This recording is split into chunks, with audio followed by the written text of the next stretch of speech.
How will the next generation view us? What excuses do we have? Now that we know, it's really our responsibility.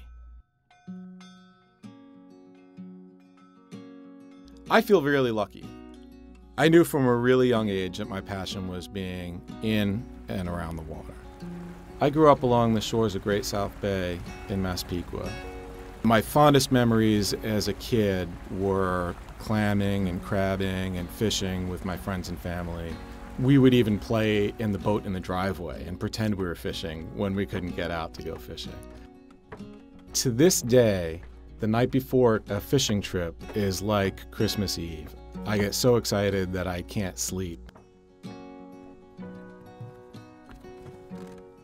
It's sometimes hard to get away from the crowds on Long Island, but when I pull past the lighthouse and just move out into Long Island Sound, it's like I'm automatically on vacation.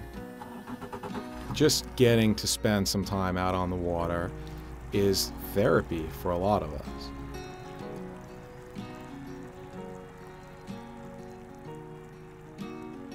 You don't need to have a boat to be a fisherman on Long Island, though. There's a lot of places that you can access the water. There's a lot of public parks. There's a lot of these secret little fishing spots in the backs of the harbor. So I keep my boat in West Shore Marina, which is just at the north end of Huntington Village. As I pull out of the slip, I'm just blown away by the number of fishing boats and yachts and sailboats and workboats that you see as you come out of the harbor. It really is obvious that I'm not the only Long Islander who's passionate about the water. My wife is the same way. When we first talked about marriage, she told me that she would rather have a boat than a wedding ring. And I knew at that moment that she was the right one. People have asked, isn't it strange for you to be a fisherman and a conservationist? But for me, it's very natural in trying to protect the place that I love the most. At some point, I realized I wasn't going to be able to make a living as a fisherman on Long Island.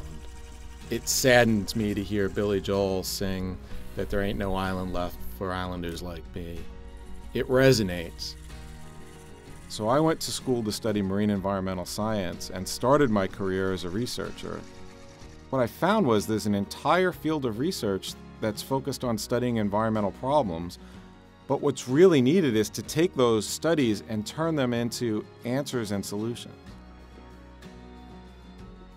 Cleaning up Long Island's waters is a big job. Some days the magnitude of that is overwhelming. The way we are managing wastewater is having devastating impacts on our marine and coastal areas. But fishermen are optimists, otherwise we would never go fishing after a bad day fishing. I don't take issue with past decisions that were made by people who didn't know better. But we're the first generation who actually knows how to fix this problem. It's incumbent upon us to make the investments so that the next generation of Long Islanders tells stories about how when they were a kid they couldn't swim in these waters, but now they can.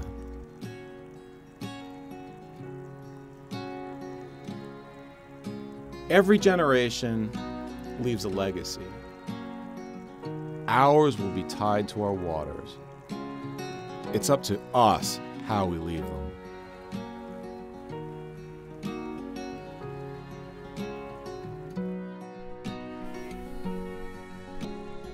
My name is Carl Lobue, and I am the Senior Marine Scientist at the Nature Conservancy on Long Island.